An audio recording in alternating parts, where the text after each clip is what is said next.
무슨 사연이 있어서 이런 채널에 다 사연을 보냈나 싶으시죠?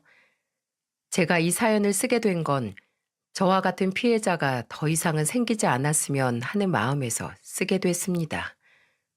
사람 일 모른다고 저도 이렇게 바보처럼 당하게 될 줄 꿈에도 상상 못 했거든요.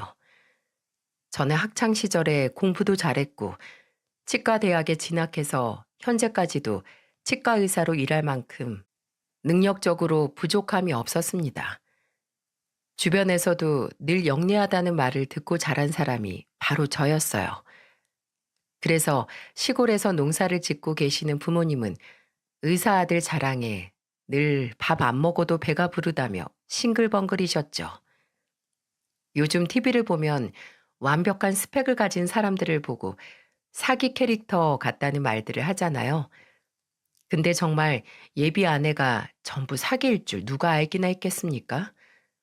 10개월 연애 끝에 결혼 문턱까지 갔다가 골로 갈 뻔한 인생 구사일생으로 살아 돌아온 사연을 지금부터 여러분께 한번 풀어보려고 합니다. 제가 연애 경험이 없던 것도 아니고 나이에 맞는 연애도 해봤지만 결혼까지 이어지는 인연이 없었어요. 게다가 저는 치과 일도 적성에 맞았고 취미 생활도 하며 인생을 즐기고 있었습니다. 그러다 제가 마흔이 되도록 결혼 생각도 없이 일만 하니까 시골에 계시는 어머니가 걱정스러운 목소리로 종종 전화를 하셨어요. 너는 만나는 여자도 없어? 나이가 몇인데 장가도 안 가고 여직 일만 하고 있어. 지금이야 젊으니까 괜찮지만 더 나이 들면 보기 흉해. 뭘 또 보기가 흉해요. 집신도 다 짝이 있다고 언젠간 결혼하겠죠. 집신이 짝이 있으면 뭐해? 나머지 한 짝이 어디 있는지 찾아 나서지도 않는 걸. 너 이제 마흔이야. 당장 장가 가서 애 낳아도 걔가 대학 갈 나이 되면 너 금방 환갑이다. 요즘에는 나이 든 부모 애들도 싫어해. 오늘 시내 나가서 보니까 결혼정보회사 가면 너처럼 인물 훤한 여자들이 많다는데 너도 그것 좀 알아봐. 진짜 이 애미 소원이다, 소원. 시골에서 농사만 짓는 부모님은 홍기 꽉 찬 아들이 장가갈 생각이 없어 보이자 결혼정보회사를 가보라면서 권유하셨어요. 그 무렵 어머니가 하도 장가 언제 갈 거냐면서 보채는 통에 저는 잔소리를 피해 결혼정보회사에 회원 등록을 하게 됐습니다. 부모님 속이 타들어갈 만도 했던 게 남동생이 저보다 먼저 결혼을 해서 잘 살고 있는 모습을 보니까 저도 어서 가정을 꾸렸으면 하는 바람이 생기셨던 것 같았죠. 당시 주변에 같은 치과 의사였던 친구가 결혼정보 회사를 통해 만난 아내와 잘 사는 모습을 보니 눈 딱 감고 저도 가입을 해봤어요. 등록 후 결혼정보회사 매니저를 통해 프로필을 보고 첫 소개팅을 하게 됐는데 그게 바로 예비 아내였던 겁니다. 예비 아내는 유명 대기업에 다니고 있었고 연봉이 1억이나 됐어요. 사진상으로 인상도 나쁘지 않았고 나이도 저보다 4살 연하였던 예비 아내와 결혼정보 회사를 통해 첫 만남을 갖게 됐죠. 그런데 예상외로 예비 아내와 저는 성격이며 취향, 인생관도 정말 잘 맞는 거예요. 제가 연인을 만날 때 가장 중요하게 생각하는 게 대화가 잘 통하냐인데 예비 아내와는 몇 시간을 떠들어도 시간 가는 줄 모르고 떠들었죠. 그렇게 첫 만남 이후에도 여러 번 만나다 연인 사이로 발전하게 됐던 거예요. 그러다 연애 기간이 5개월이 넘어갔을 때쯤 친구들 모임에도 같이 나가고는 했어요. 예비 아내가 졸업한 대학교와 동문인 친구가 있던 모임이라 예비 아내도 부담 없이 올 수 있을 것 같았죠. 그런데 제가 친구들 모임이라는 말만 하고 예비 아내와 동문인 친구가 있다는 말은 못했던 거예요. 어차피 좁은 한국 땅에서 동문 마주치는 일은 있을 수 있는 일 아닙니까? 근데 예비 아내는 제 친구가 본인과 같은 대학교를 나왔다고 소개하니까 크게 당황하는 거예요. 그때 제 친구는 반가운 마음에 예비 아내를 보면서 신이 난 목소리로 이렇게 말했습니다. 와, 저랑 같은 대학 나온 줄 몰랐는데 진짜 반갑네요. 여기 아직 도착 전인데 제일 늦게 오는 친구 한 놈도 A 대학 나왔어요. 오랜만에 옛날 생각나고 좋네요. 근데 전 학교 캠퍼스 생활을 즐기지 못해서요. 에이, 그래도 학교 앞에 있던 분식집은 가셨을 거 아니에요. 거기 가면 여대생들 많아서 저도 친구랑 엄청 갔어요. 한창 그럴 나이잖아요. 거기요? 네, 저도 분식 좋아해서 가긴 갔었죠. 역시 그때 학교 분식집이 예쁜 여대생만 갔던 게 맞았나 봐요. 지금 너무 예쁘세요. 친구는 신이 난 듯 예비 아내를 보면서 옛날 대학교 이야기를 했고 예비 아내는 적당히 답을 하고 있었어요. 그런데 어딘가 표정이 불편해 보이더니 화장실을 간다면서 급히 자리에서 일어나 버렸어요. 그리고 잠시 후 늦게 도착한 친구가 급히 들어왔고 아까부터 예비 아내와 같은 대학교를 졸업했다는 사실로 신나게 떠들던 친구 한 놈이 지각한 그 친구를 보면서 떠들기 시작했습니다. 야, 영철이 여자친구분 우리랑 같은 대학교 나왔대. 그 학교 앞에 분식집도 기억하시더라. 분식집? 학교 앞에 그런 게 어딨어? 뭔 소리야. 우리 학교 앞에서 같이 자주 먹었잖아. 아야, 그건 임마 우리 둘이 살다 하숙집 앞에 있던 거잖아. 이놈 기억력이 맛이 갔네. 파란색 간판이었던 분식집. 맞다, 맞아. 그거 하숙집 앞이었지. 어? 근데 영철이 여자친구분 학교 앞에서 자기도 갔다고 하던데? 그 순간 분위기는 싸해졌고 친구들은 일순간 조용해지고 서로 눈치만 봤어요. 저는 오래전에 졸업해서 착각한 거 아닌가 싶었죠. 그때 화장실에 다녀온 예비 아내가 들어왔고 예비 아내는 싸해진 분위기를 뚫고 자리에 앉았는데 친구는 분위기를 풀어보려 예비 아내를 보며 장난스럽게 말했습니다. 제가 뭘 착각했나 봐요. 우리 학교 앞에 분식집 없었는데 재수 씨도 착각한 거죠? 네? 있었는데 아니었나? 근데 제가 워낙 공부만 해서 뭐가 있었나 잘 모르겠네요. 아, 공부만 하셨으면 모를 수도 있죠. 저도 뭐 워낙 오래전 일이라 가물가물해요. 그럼 그 학교 다닐 때 같은 과에 있던 김영숙이라고 알아요? 아니요. 모르겠어요. 근데 저 대학교 얘기 불편한데 그만하시죠. 잘 기억도 안 나고 제가 대학교 때 기억이 별로 안 좋아서요. 예비 아내는 당황한 얼굴로 착각을 한 것 같다며 얼버무렸어요. 친구는 화제를 돌려보려고 예비 아내와 같은 과에 있던 지인 이야기를 하려 했는데 갑자기 정색을 하면서 그만하라고 하는 겁니다. 혹시 아는 사람 있냐고 묻는 질문이 정색까지 할 일인가요? 그 자리에 있던 친구들 표정이 갑자기 정색을 하는 예비 아내를 보고 다들 당황한 표정이었어요. 그래서 저는 분위기가 이상해지자 옛날 얘기 너무 오래 하지 말자고 화제를 돌렸죠. 하지만 저는 친구들이 웃자고 한 말에 정색을 하고 말하는 예비 아내를 이해할 수 없었습니다. 그래서 모임이 끝나고 집으로 가는 길에 예비 아내를 보며 말했어요. 아까 내 친구한테 그렇게 정색까지 하면서 말할 일이야? 옛날 얘기를 자꾸 꺼내니까 그렇지. 뭘 기억나는 게 없는데 뭐라고 말해? 그냥 대충 말하고 말을 돌리면 될 거 아니야. 너랑 같은 학교 나온 동기가 지인이라는데 왜 모른 척해? 그 학교에서 공부했으면 알 수도 있는 사이잖아. 나이 들어서 학벌 따지는 거 우습고 유치해서 그래. 뭐 대학교 졸업장이 대수야?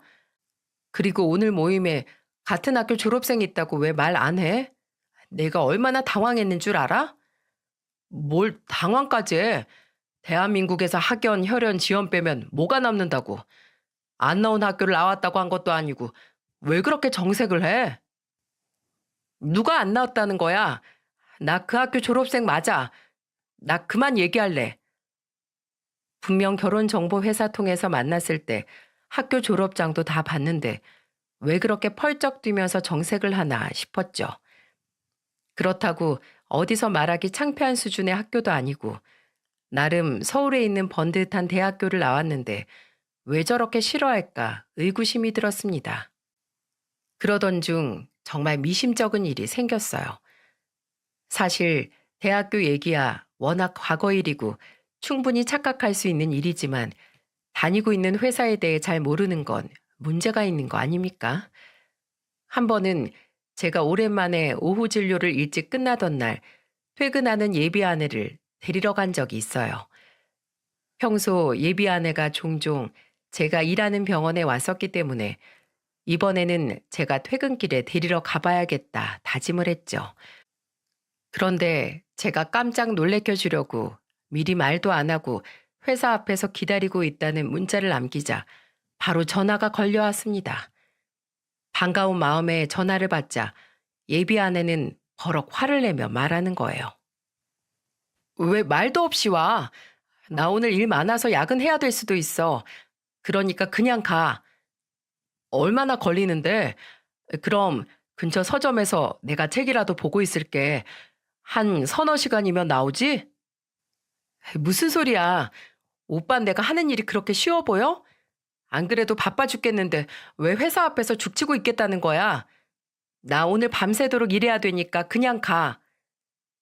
그리고는 일방적으로 전화를 뚝 끊어버리는 예비아내의 전화에 저는 크게 당황했습니다. 제가 못 올 곳을 온 것도 아닌데 이렇게 펄쩍 뛰면서 화를 낼 일인가요? 저는 답답한 마음에 다시 전화를 걸었는데 글쎄 전화를 거절하고 아예 안 받는 거예요. 그래서 저는 답답한 마음에 아내와 같은 회사를 다니고 있는 지인에게 물었습니다. 그때 예비 아내는 대기업 홍보팀에서 일하고 있었는데 혹시 홍보팀 오늘 무슨 일이 있길래 밤새 일을 하냐고 물었죠. 그랬더니 그 지인이 웬 뚱딴지 같은 소리를 하냐는 식으로 저한테 이렇게 말하는 겁니다. 저희 회사 근무제도 바뀌면서 밤새도록 일 못해요. 그리고 오늘 수요일이죠? 수요일은 팀장급 아니면 다 퇴근해야 되는 날이에요. 요즘 회사가 복지 신경 쓴다고 새로 도입했는데 수요일은 회식도 금지라니까요. 그래도 급한 일이 생길 수도 있는 건데 다 퇴근을 한다고?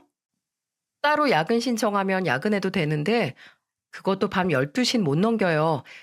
여자친구분한테 물어봐요. 근데 이상하다. 이런 내용을 모를 리가 없을 텐데. 사내 게시판에 아직도 공지사항 올라와 있어요. 저는 갑자기 뺨이라도 한 대 맞은 듯 어안이 벙벙했어요. 방금까지만 해도 밤새도록 일해야 된다고 화를 내던 예비 아내는 그럼 대체 뭘 하고 있다는 건지 의문이었죠. 그래서 저는 전화를 안 받는 예비 아내한테 문자를 남겼어요. 이 문자 보면 전화 줘. 오늘 야근 없다면서 대체 무슨 일인데? 나한테 숨기는 거 있어? 순간적으로 예비 아내가 바람이라도 피고 있는 건가 의심이 들기 시작했습니다. 결혼 정년기에 여자들 남자들 여러 재고 따지려고 연애 중에도 선을 보러 다닌다는 말이 떠올랐죠. 그래서 그때 혹시 예비 아내가 나를 만난 후에도 결혼정보회사 통해서 남자를 계속 만나고 있는 건가 하는 의심도 들었어요. 게다가 그동안 회사 일로 바쁘다면서 줄곧 야근을 한다는 말을 했었는데 갑자기 모든 상황이 다 이상하게 느껴졌습니다. 게다가 지인은 그 시기는 회사에서 홍보팀이 가장 한가할 시기라고 하는 거예요. 그러니까 제가 의심스러운 생각이 들 수밖에 없지 않겠습니까? 그래서 저는 정말 혹시나 하는 마음에 지인한테 예비 아내 이름을 알려주고 직원 검색을 해달라고 부탁까지 해봤어요. 그런데 다행스럽게도 직원 검색을 해보니 예비 아내가 조회됐고 제가 순간적으로 저속한 의심을 했다는 생각이 들었죠. 하지만 여전히 야근을 핑계로 예비 아내가 뭘 하고 다니는지 그 행방이 오리무중이었습니다. 머릿속에 별 생각이 다 스쳐가고 있는 찰나에 예비 아내한테 전화가 왔고 저는 달갑지 않은 목소리로 전화를 받았어요. 방금 전까지만 해도 화를 내던 예비 아내는 갑자기 울먹이는 목소리로 제게 날벼락 같은 사실을 털어놨습니다. 나 정말 억울하다. 오빠 나 지금 의심하는 거야? 오늘 그 회사에 야근 없는 날이라 전부 퇴근했다던데. 너 대체 어디서 뭘 하는 거야? 회사에 그런 날이 어딨어. 오늘 일하려다 몸이 안 좋아서 그냥 퇴근하려고 했는데 왜 그래? 그 회사 다니는 지인이 해준 말이랑 다르네. 계속 거짓말하고 회피하는 이유가 뭐야? 지금 어디에 있길래 똑바로 말을 못해? 저는 계속해서 딴소리하는 예비 아내를 추궁하듯 물었어요. 그러자 예비 아내는 잠시 당황한 듯 아무 말도 못하다가 통곡을 하기 시작했습니다. 갑자기 어디 못 들을 소리라도 들은 사람처럼 우는데 저도 당황스러웠죠. 어찌나 서럽게 우는지 저는 옆에서 한 대 때리기라도 한 줄 알았다니까요. 그렇게 한참을 울던 예비 아내는 제게 충격적인 말을 털어놨습니다. 오빠, 나 사실 임신했어. 이 사실을 어떻게 전해야 될지 몰라서 혼자 병원으로 검진 받으러 다니면서 고민 많았어. 뭐? 그걸 왜 이제 말해? 어떻게 그런 일을 숨기고 있어? 매번 나한테 뭐라고 했는지 기억 안 나? 1년은 만나야 결혼할 사람인지 아는 거 아니냐고 늘 입버릇처럼 말했잖아. 사람은 사계절을 다 겪어봐야 알 수 있다며. 우리 만난 지 10개월이야. 거의 1년이나 다름없는 기간인데 혼자 숨기고 병원에 다니고 있으면 어떡해? 아빠 없는 애 만들려고 그랬어? 저는 너무 당황스러워서 언성을 높이며 말하자 예비 아내는 서럽게 울었어요. 그때 예비 아내에게 위치를 묻고 바로 차를 몰아 예비 아내가 있는 곳으로 갔습니다. 혼자 집에 있던 예비 아내를 데리고 나와 같이 외식도 하고 그동안 서로 쌓여있던 해묵은 감정을 대화로 풀었어요. 그리고 서로 오해가 풀릴 때쯤 예비 아내는 가방에서 초음파 사진을 보여주며 진지한 목소리로 말했습니다. 나 6살 때 친아빠 사고로 일찍 돌아가셔서 엄마랑 둘이 살았던 거 알지? 태어날 아이한테는 온전한 가정 주고 싶어. 나도 아이한테 부끄럽지 않은 엄마 될 테니까 오빠도 같이 노력해줘. 앞으로는 숨기지 말고 전부 다 말해줘. 하나 숨기기 시작하면 2개, 3개 숨기는 거 늘어나는 거 금방이야. 이번 일만 해도 그렇잖아. 솔직히 말하고 풀었으면 이렇게 될 일도 아니었어. 우리 치과 선생님이 진료보는데 괜한 걱정거리 만들어줄까봐 그랬습니다. 앞으로는 내가 그날 먹은 반찬까지도 전부 다 말해줄게. 그렇게 예비 아내와 쌓였던 오해를 풀었고 얼마 뒤 예비 아내에게 프로포즈까지 했습니다. 저도 예비 아내도 서로 나이가 꽤 있는 상태에 갑자기 생긴 아이를 포기할 만큼 경제적으로 어렵지도 않았어요. 충분히 아이를 낳아 잘 기를 수 있는 상황이었기에 결혼을 준비하게 됐던 겁니다. 저는 우선 예비 장모를 만나서 자초지종을 설명하는 게 맞다고 생각했어요. 그래서 예비 아내에게 먼저 인사를 가자고 말했습니다. 그런데 예비 아내는 제 말을 예상하지 못했던 듯이 당황한 얼굴로 약속 잡기를 미루고 있었어요. 결혼할 여자 집에 먼저 인사 가는 게 무리한 일인가요? 남자로서 당당하게 인사드리고 앞으로 어떻게 살지 미래 계획에 대해 말씀드리는 게 맞다고 생각했는데 예비 아내가 인사드리러 가는 날짜 잡기를 차일피일 미루는 모습에 답답하기만 했습니다.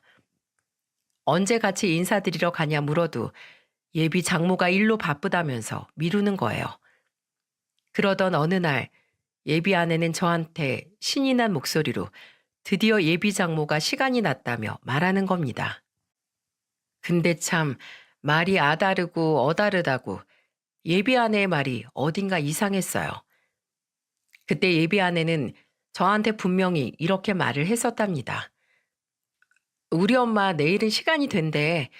일이 꽉 차 있어서 언제 볼 수 있나 나도 걱정했는데 정말 다행이다. 그냥 회사 다니신다고 하지 않았어? 그럼 주말에라도 시간이 있으실 텐데 왜 그렇게 바쁘신 거야? 어? 그게 우리 엄마가 투잡을 하고 있어. 나 시집 갈 때 돈 보태주고 싶다고 내가 말려도 굳이 그렇게 회사 다니면서 아르바이트까지 하시네. 아빠 없이 자라내라고 미움 안 받게 한다고 시집 갈 때 부족하게 보내고 싶지 않으신가 봐. 예비 장모가 회사를 다니고 있다고 들었는데 마치 정기적인 일이 아니라 스케줄을 잡고 일하는 사람을 말하듯이 일이 꽉 차 있대라는 말이 어딘가 이상하게 들렸습니다. 그래서 제가 미심쩍은 듯 묻자 예비 아내는 결혼 자금을 보태주려고 예비 장모가 아르바이트를 추가적으로 하고 있다고 말하는 거예요. 그 말을 듣고 나니까 제가 괜히 말투에 꽂혀서 엄한 생각을 했구나 했죠. 하지만 예비 장모를 만나 결혼 준비에 대해 얘기하려던 저는 괜한 소리만 하다 오게 됐어요. 지금도 예비 장모를 처음 보던 날을 떠올려 보면 이 두 사람이 진짜 모녀가 맞나 라는 생각이 들 정도였다니까요. 무슨 예비 장모를 만나 진지한 대화를 하는 게 아니라 청문회를 하는 듯한 자리였어요. 겨우 약속을 잡고 만나게 된 날, 저는 예비 아내와 먼저 식당에 도착해 있었습니다. 잠시 뒤 조심스레 인사를 하고 다가오는 분을 보고 깜짝 놀랐어요. 왜냐면 아내와 예비 장모가 닮은 구석이 하나도 없는 겁니다. 심지어는 예비 아내는 눈이 크고 동그란 편에 쌍꺼풀이 있었는데 예비 장모는 눈도 짝눈에 무쌍이었어요. 게다가 두 사람 코 모양, 얼굴형 어디 하나 비슷한 구석이라고는 눈을 씻고 봐도 찾아볼 수가 없었죠. 저도 모르게 누구세요라고 물어볼 뻔했는데 예비 장모가 먼저 인사를 하고 다가와서 이 사람이 예비 장모구나 할 정도였습니다. 제가 놀란 걸 눈치챘는지 예비 장모는 저를 보며 웃으면서 말했어요. 우리 딸이랑 내가 너무 안 닮아서 놀랐죠? 나도 내 배 아파 낳은 딸인데 어쩜 그렇게 자기 아빠 얼굴만 쏙 닮았는지 모르겠어요. 남편 먼저 떠나고 사람들이 딸 얼굴 보면서 얼핏 보면 죽은 남편 살아 돌아온 줄 알겠다고 할 정도였다니까요. 아, 그러셨어요? 첫째 딸은 아빠 닮는다는 말이 진짜였나 보네요. 저는 예비 장모의 말에 허허 웃으며 대답했습니다. 돌아가신 예비 아내의 친부를 사진으로도 본 적이 없으니 정말로 예비 아내가 엄마보다는 아버지 얼굴을 더 닮았구나 하고 넘겼어요. 처음 본 사이인데도 예비 장모는 성격도 좋고 호탕해 보였죠. 그렇게 한참 가벼운 대화를 나누다 음식을 주문하고 대화를 나누는데 과거 예비 아내의 어린 시절 이야기가 나왔습니다. 예비 장모는 예비 아내가 어린 시절에 다른 애들이랑 서 있어도 한눈에 알아볼 만큼 예뻤고 워낙 애교가 많아서인지 먼저 간 남편이 딸을 끔찍하게 아꼈다고 했어요. 그러면서 예비 장모가 대뜸 석연치 않은 말을 하는데 예비 아내가 했던 말과 다르게 엉뚱한 소리를 늘어놓는 겁니다. 예비 장모는 그때 갑자기 옛 추억을 감상하듯 차분한 목소리로 말했어요. 미경이 초등학교 입학식 때 애 아빠랑 같이 갔었는데 그 어린애가 눈에서 지 아빠만 사라지면 울고불고 난리가 나는데 난 정말 쟤 달래느라 애 먹었지 뭐야. 네? 초등학교 입학식 때요? 6살 때 사고로 갑자기 돌아가셨다고 들었는데 초등학교 입학식을 어떻게 가신 거예요? 저는 갑자기 엉뚱한 말을 하는 예비 장모의 말이 이상해 얼른 반박했습니다. 분명 예비 아내 말로는 6살 때 사고로 아빠가 갑자기 돌아가셨다고 들었는데 초등학교 입학식에 돌아가신 아빠가 어떻게 올 수 있겠습니까? 그리고 가족이 죽은 시기를 잘못 기억한다는 게 너무 이상했어요. 다른 사람도 아니고 집안의 가장이고 아빠인데 돌아가신 해를 모른다는 게 이해가 가시나요? 대체 누가 잘못 알고 있는 건지 의아함이 들었는데 예비 장모가 말을 얼버무리며 당황한 목소리로 말했습니다. 아, 아휴, 내가 그때 만나던 남자친구가 갔었나? 그랬던 것 같아. 애 아빠 죽고 힘들어할 때 옆에 있어준 사람인데 그 사람의 애들을 좋아해서 워낙 우리 미경이를 아껴줬거든. 그랬더니 미경이도 아빠 정이 그리웠는지 친아빠처럼 잘 따랐어. 뭐 그러고 또 헤어지긴 했는데 미경이를 정말 친딸처럼 아꼈지. 오죽하면 내가 사별한 남편이랑 헷갈리겠어. 아유, 나도 나이가 먹었나. 자꾸 깜빡깜빡하네. 아유, 더워라. 갱년기인가 땀이 삐질삐질 난다. 예비 장모는 횡설수설하면서 괜히 이 말 저 말 전부 쏟아내는 것 같았죠. 솔직히 제 입장에서는 사별한 남편과 잠시 만난 남자와 헷갈린다는 게 솔직히 완전히 이해가 가지 않았습니다. 그때 예비 아내의 표정을 보자 한숨을 쉬며 물만 마시는 거예요. 마치 들키기 싫은 치부를 들킨 사람처럼 말입니다. 그래도 자식이 부모 인생에 이래라 저래라 할 수 있는 것도 아니니까 예비 아내 입장에서는 이런 상황이 달갑지 않을 수 있다고 생각했어요. 그런데 예비 장모를 처음 보고 인사를 나누고 자리가 끝이 나기까지 저는 이상한 게 참 많았습니다. 그동안 감정적으로 쌓인 게 많은 사람치고는 예비 장모와 예비 아내 사이에는 조금의 친밀감도 보이지 않았거든요. 보통 가족끼리 원수처럼 싸우며 사는 것도 서로 일말의 애정이 있어서 싸운다고 생각하는데 저 두 모녀 사이에는 뭔가 벽이 있는 것 같았습니다. 그러니까 서로 같은 주제를 놓고도 다른 소리를 하는 느낌이었죠. 이렇게 정리해봐도 어딘가 이상하지 않습니까? 돌아가신 장인이 언제 없었는지도 서로 기억이 달랐고, 무엇보다 딸 시집 보내려는 사람이 딸이 얼마를 가지고 있는지도 모르고 남처럼 얘기하는 게 이상했어요.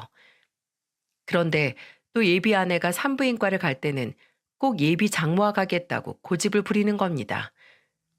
저도 초음파 사진을 봤으니까 산부인과 검진을 같이 가겠다고 했죠. 그랬더니 예비 아내가 저를 보면서 당황한 얼굴로 이렇게 말을 했어요. 오빠 일도 바쁜데 나 혼자 갈게.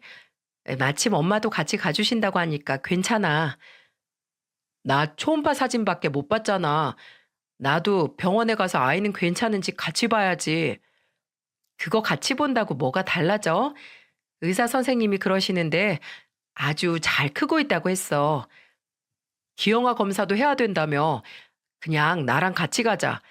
장모님은 쉬시라고 하고 내 차로 같이 가. 싫다는데 왜 그래 정말. 나 산모야. 그냥 내가 편한 대로 해주는 게 그렇게 어려워? 오빠가 아무리 의사라도 난 엄마가 더 편할 수 있잖아. 우리 엄마 이제 엄마 노릇한다고 나랑 병원 가는 거 엄청 좋아하신다고. 그럼 셋이 가면 되잖아. 솔직히 내가 애기 아빠인데 내가 안 간다는 것도 이상하지. 맨날 혼자 가서 듣고 오면 난 전에 듣기만 하는 것도 웃겨. 됐어. 오늘은 나 혼자 갈게. 나 정말 힘들어서 그래. 다음에 같이 가자. 오늘은 엄마랑 결혼 준비로 같이 상의할 것도 있고 둘이 다녀올래. 저는 예비 아내가 보여준 초음파 사진을 본 후로 같이 산부인과를 가서 현재 어떤 상태인지 같이 듣고 싶었는데 죽어도 저랑은 안 가는 거예요. 그래서 아내가 기형아 검사를 받으러 가던 날 같이 가겠다고 화를 내며 말했지만 곧 죽어도 엄마랑 둘이 가겠다며 우기는 통에 산부인과 입구도 못 봤습니다. 솔직히 아내가 임신했는데 같이 병원도 안 가보는 남편이 어디 있습니까? 진짜 이해할 수 없는 예비 아내의 태도에 저는 아예 몰래라도 쫓아가야겠다 싶었습니다. 그래서 예비 아내가 검사 결과를 보러 병원에 가는 날짜를 미리 알아두고 몰래 쫓아가려고 집 앞에서 대기하고 기다렸죠. 그런데 예비 아내가 집에서 나올 생각을 안 하는 거예요. 그렇게 한참을 집 앞에서 언제 나오나 기다리다 결국 참다 못해 예비 아내한테 전화를 걸었습니다. 근데 방금 일어난 듯한 예비 아내의 목소리에 저는 왜 병원에 안 가냐고 물었고 예비 아내는 당황한 목소리로 말하는 거예요. 아까 다녀왔다가 깜빡 잠들었지. 근데 내가 지금 병원에 안 가고 집에 있는 거 어떻게 알았어? 아니, 그게 난 오늘 병원 간다길래 집 앞에서 기다렸다가 같이 가려고 했지. 근데 낮엔 회사에 있던 거 아니야? 대체 언제 갔다 온 거야? 내가 여기서 3시부터 기다렸는데 당신 점심쯤에 집에 도착했다고 나한테 사진까지 보냈잖아. 그게 회사에서 외출 신청하고 잠깐 갔다 왔지. 왜 그렇게 병원에 집착을 해? 왜 남의 집 앞에서 말도 없이 사람을 기다려? 지금 남이라고 했어? 길 가는 사람들 붙잡고 물어봐. 임신 3개월 차에 남편이 한 번도 산부인과에 같이 안 가는 게 말이나 되냐고. 내가 산부인과 다니면서 친해진 산모가 있는데 그 산모가 미혼모라서 그래. 미혼모 산모랑 다니는데 내가 남편이랑 가봐. 그 사람 속으로 상처받지 않겠어? 누가 그 산모랑 셋이 가자는 거야? 그냥 우리 둘이 가보자고. 나 임신한 산모야. 산모는 절대 안정이 가장 중요한데 오빠 이럴 때마다 나 딱 죽고 싶어. 그러니까 제발 이상한 데 집착 좀 그만해. 예비 아내는 버럭 화를 내며 전화를 끊었고 저는 기가 막혔어요. 왜 친해진 지 얼마 안 된 산모랑도 가는 병원을 아기 아빠인 저랑은 못 가는 건지 의문이었죠. 그리고 그 후로도 산부인과 같이 가는 걸 피하던 예비 아내를 보면서 이상한 낌새를 눈치챘습니다. 고기가 먹고 싶다길래 같이 고깃집을 갔는데 글쎄 예비 아내가 맥주를 주문하려고 하는 거예요.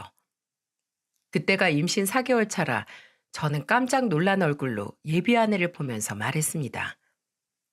임신한 사람이 무슨 맥주를 시키겠다는 거야? 아, 맞다. 아, 깜빡했다. 오랜만에 고기를 먹어서 그런가 술부터 시킬 뻔했네. 무슨 여자가 임신한 걸 깜빡해? 그럴 수도 있지. 내가 워낙 입덧도 없고 속도 편하니까. 나 임신 체질인가 몸이 아주 가벼워. 세상에 임신을 했는데 임신한 거 까먹었다는 여자 본 적 있으신가요? 제가 남자라서 이런 여자를 처음 보는 건가 싶을 만큼 황당했습니다. 그때부터 어딘가 이상하다 싶은 냄새가 나는데 확실한 증거가 없는 거예요. 결국 저는 물증을 찾지 못해 상견례 날짜까지 잡게 됐답니다. 시골에서 버스를 타고 올라오시기로 한 부모님께 약도를 드리고 먼저 예비 아내와 예비 장모와 셋이서 미리 예약해둔 룸으로 된 한정식 가게에서 기다리고 있었죠.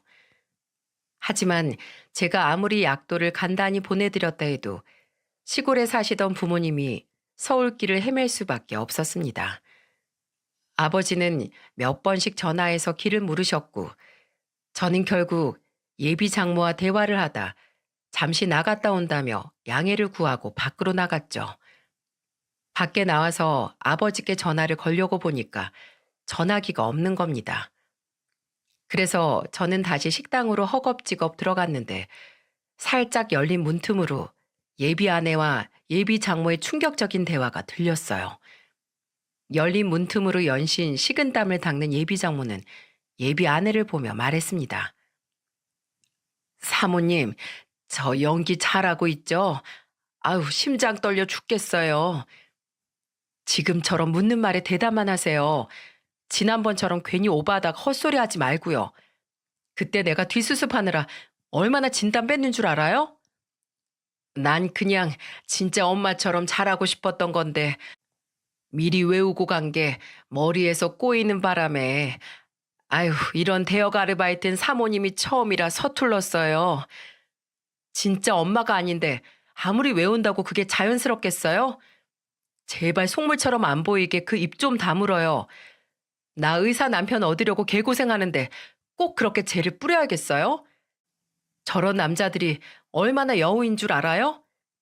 제발 시부모님 오시면 인상 좋은 아줌마처럼 잘 웃기나 해요.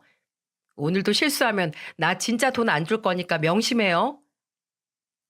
예비 아내는 짜증 섞인 말투로 예비 장모를 보며 소리쳤습니다. 저는 그때 제 귀로 듣고도 이게 무슨 상황이지 싶었죠. 이게 지금 엄마와 딸의 대화로 들리시나요? 아무리 들어도 둘이 작당 모의라도 하는 것처럼 들렸고 저는 한동안 풀리지 않던 문제에 답을 찾은 기분이었습니다. 이제야 저 둘이 왜 같은 문제를 두고 딴소리를 했나 감이 잡히기 시작한 거예요. 저는 그 순간 어떤 사정이 있더라도 아무렇지 않게 거짓말을 일삼는 예비 아내를 보며 화가 났습니다.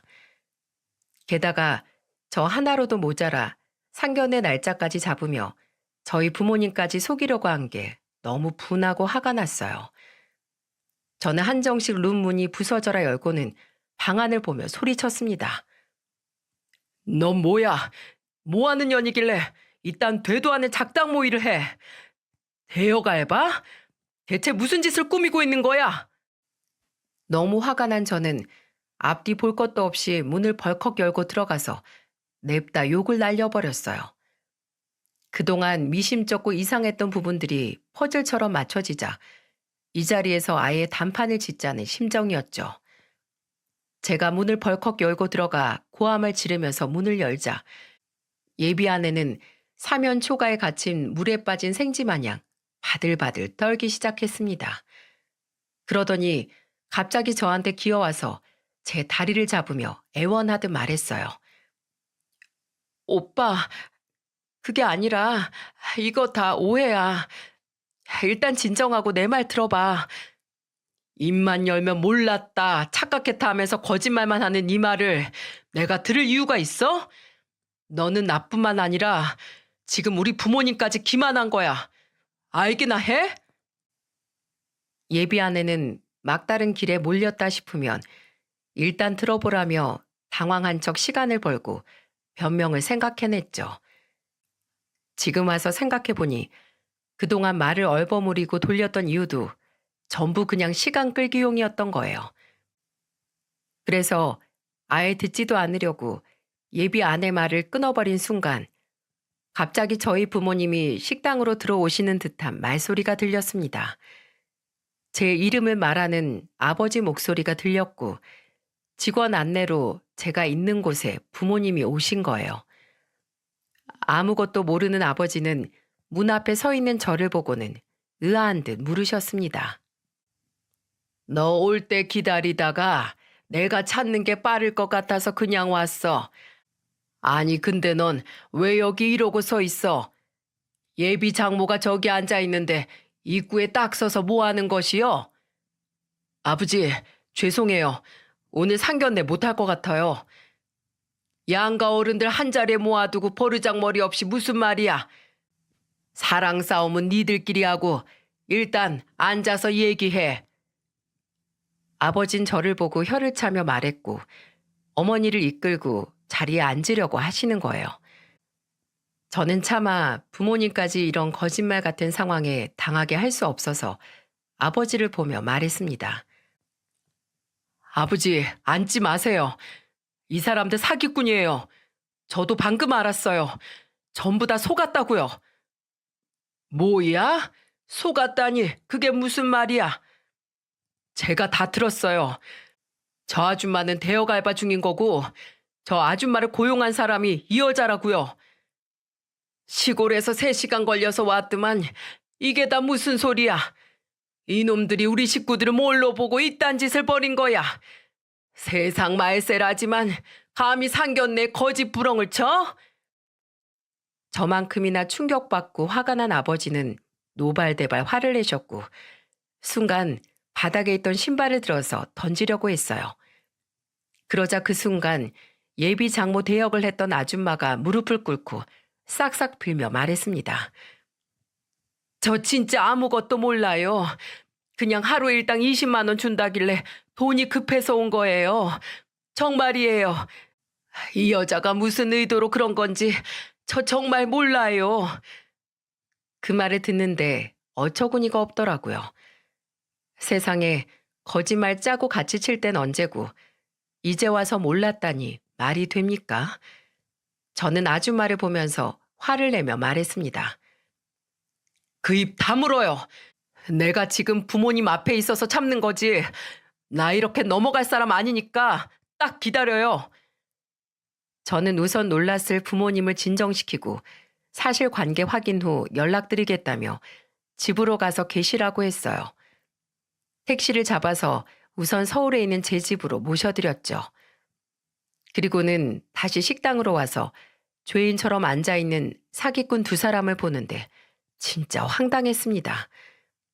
사기 당하는 사람들이 바보라고 생각했는데 제가 당하고 있는 줄도 모르고 대체 무슨 생각으로 산 건지 기가 막혔어요. 제가 들어오는 소리를 듣고 예비 아내가 무릎을 꿇고는 제 다리를 붙들고 다시 한번 말했습니다. 오빠, 일단 진정하고 나랑 얘기 좀 해. 그런 거 아니야. 다 오해야. 내가 다 설명할게. 왜? 이제야 뭐라고 또 거짓말 칠지 생각이 끝났나 봐?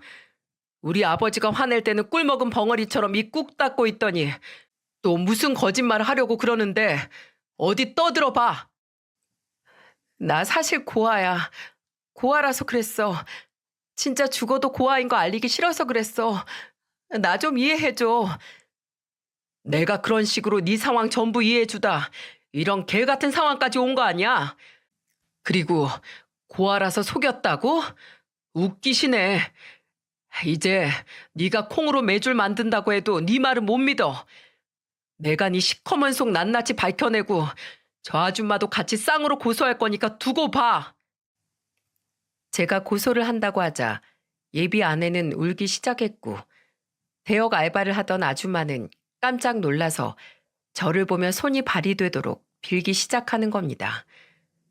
그러면서 금방이라도 울 것 같은 애처로운 목소리로 제게 이렇게 말했어요. 저 진짜 아무것도 모르고 아르바이트 한 거예요. 일당 20만 원인 것만 알고 온 건데 절 고소하시면 어떡해요. 내가 그쪽 사정 알아서 어디다 쓰는데 막말로 아줌마는 돈 받으면 끝인데 난 아줌마 때문에 인생이 골로 갈 뻔했다고. 근데 아무것도 몰랐다는 소리가 함부로 나와? 진짜 잘못했어요. 죄송해요. 다신 이런 일 안 할게요. 제가 진짜 오늘을 계기로 절대 안 할 테니까 한 번만 제발 봐주세요. 남편 귀에 들어가면 저 죽어요, 정말. 대역 알바 아줌마는 자기 정말 죽는다며 앞으로 이런 알바 절대 안 하겠다고 빌었어요. 저는 그 아줌마를 보고 고소는 안 할 건데 제가 묻는 말의 사실만을 말하라고 했죠. 만일 하나라도 거짓을 섞어 말할 경우 선처 없이 고소할 거라고 말했습니다. 그러자 제 말에 아줌마는 고맙다며 제가 전화번호를 남기고 떠났어요. 그리고 홀로 남은 예비 아내를 보며 저는 어금니를 꽉 깨물고 말했습니다. 내가 마음 같아서는 네 뺨이라도 한 대 날리고 싶은데 겨우 참는 거야. 나는 대체 네가 뭐 하는 년인지 다 밝혀내서 너 진짜 제대로 개망신 당하게 해줄 테니까 각오해. 저는 무릎 꿇고 울기만 하는 예비 아내를 보고 가만 안 두겠다며 소리치고 나왔어요. 저는 곧장 나오자마자 예비 아내라고 철석같이 믿었던 사기꾼연에 대해 뒷조사를 시작했습니다. 인터넷에 검색 후 흥신소를 찾아서 뒷조사도 부탁했죠. 그리고 며칠 뒤 저는 믿기 힘든 사실을 알게 됐어요. 설마 했는데 예비 아내는 껍데기만 진짜 본인이고 알맹이는 전부 다른 사람이었던 겁니다. 그야말로 눈, 코, 입 빼고는 전부 다른 사람의 인생을 훔쳐왔던 거예요. 흥신소에서 정보를 찾아준 담당자는 제게 어이가 없다는 말투로 말했습니다. 이 여자 뒷조사 하고 말 것도 없어요. 지명 수배자예요. 뭐라고요? 지명 수배자요? 아니, 그런 사람이 어떻게 결혼정보회사에 있단 말이에요? 사기꾼 중에도 완전 악질이에요. 사기 전과 산범인데 또 사기치다 걸려서 지명수배 걸려 있어요. 사기꾼이 대단하네. 의사 양반도 다 속이고. 세상에 결혼정보회사에 사기전과 산범인 사람이 있을 거라고 상상이나 했겠습니까? 그런데 더 기가 막힌 건 이게 끝이 아니었다는 거예요. 이런 사기꾼이 결혼정보회사에 등록할 수 있었던 건 바로 작정하고 모든 서류를 조작했기 때문에 가능했던 겁니다. 흥신소 담당자는 조사해보니 예비 아내가 결혼정보회사에 제출한 신상정보가 모두 예비 아내의 고등학교 동창 정보였다는 거예요. 그러면서 제게 어이가 없다는 목소리로 말했습니다. 나도 흥신소에서 남들 뒤 여러 번 밟았지만 이런 여잔 처음 봐요. 보니까 자기 고등학교 동창 정보를 그대로 자기 인생처럼 꾸며놓은 거예요. 아주 작정한 사람이라 깜빡 속을 뻔하셨어요. 그 사기꾼 친부모 둘 다 살아있는데 도박꾼들이라서 서로 연락도 안 하고 사나 보네요. 진짜 하늘이 도운 거예요. 저는 망치로 한 대 얻어맞은 기분이었어요. 그러니까 결국 제가 예비 아내라고 믿고 있던 사람은 동창을 사칭한 가짜였던 거예요. 그 동창은 회사에 육아휴직을 내고 쉬고 있었기 때문에 사원증이 사라진 것도 몰랐죠. 저는 이걸 전부 모아서 예비 아내의 표적이었던 동창을 찾아갔습니다. 아무것도 모르던 동창은 자신의 민증과 사원증에 자신의 얼굴이 아닌 예비 아내 얼굴이 붙어 있는 걸 보고 놀란 얼굴이었어요. 그리고는 제게 놀란 목소리로 말했습니다. 학교 다닐 땐 안 친했는데 언제부턴가 자기도 취업 준비를 한다고 절 찾아왔더라고요. 그래도 동창이고 같은 반이었던 친구라 도와준 건데 옆에서 이런 짓을 하려고 그런 줄도 몰랐어요. 제가 휴직 중이라서 회사에서 퇴사 처리된 게 아니라 이름이 조회됐나 봐요. 그 동창은 떨리는 손으로 자기도 고소하겠다면서 전부 증거로 쓰겠다고 가져갔어요. 알고 보니까 자기 임신했다고 가져온 초음파 사진마저도 동창 거였다니까요. 그러니 그 동창이었던 친구는 좋은 마음으로 얘 친구 도와주려다 어이없이 당한 꼴이었죠. 그때 초음파 사진까지 훔쳐다 거짓말을 했다는 사실에 온몸에 소름이 끼칠 정도였어요. 모든 걸 알게 된 이상 저는 결혼정보회사를 두고 볼 수 없어 고소를 했습니다. 사기꾼 앞에 장사 없다고 해도 돈을 내고 믿고 가입한 곳에서 인생 망할 뻔했는데 가만히 넘어갈 수 있겠습니까? 저는 소송을 진행하면서 지명 수배자인 사기꾼년도 잡아 쳐넣으려고 경찰에 신고를 했어요. 사기로 지명 수배된 여자 어디 있는지 안다면서 신고를 했고 저는 제 뒤통수를 친 사기꾼년을 약속 장소로 불렀죠. 제가 전화를 걸어서 나오라고 하자 저한테 애원하듯 말했습니다. 오빠, 나 정말 한 번만 살려줘. 나 결혼하고 정말 정신 차리고 살려고 했어. 아이도 낳고 우리 정말 행복하게 살자. 나 오빠 아이 임신했잖아. 임신 같은 소리 하고 있네. 내가 너 그 말 왜 안 하나 했다. 너 도와주려던 친구 등쳐먹고 새 삶을 살려고 했다고? 남의 인생 훔쳐다 사는 게 무슨 새 삶인데. 그리고 너 지명 수배자였더라. 내가 진짜 이번 기회에 손 털려고 했다고. 왜 사람이 말을 하는데 못 믿냐고. 그래, 네 말 믿어줄 테니까 나와서 하나하나 해명해. 그럼 새 삶 시작할 기회 줄게. 진짜? 그럼 지금 당장 나갈게. 결국 제 꾀에 속아 넘어간 사기꾼녀는 한 걸음에 달려나왔고 저를 보고는 울먹거린 얼굴로 감동받은 표정을 하며 말했습니다. 우리 그래도 서로 사랑했잖아. 오해 풀고 우리 같이 살자.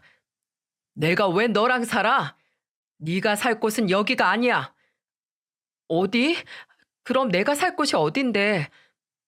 네 뒤를 봐. 저 신고자예요. 여기 사기꾼 잡아가세요. 그러자 뒤에 있던 경찰들은 사기꾼년을 잡아갔습니다. 웃긴 건 잡혀가는 와중에 저한테 뭐라고 했는 줄 아세요? 글쎄 그 와중에도 저를 보면서 이렇게 소리치는 겁니다. 야, 지금 너 내 뒤통수 친 거야? 이 사기꾼 같은 새끼.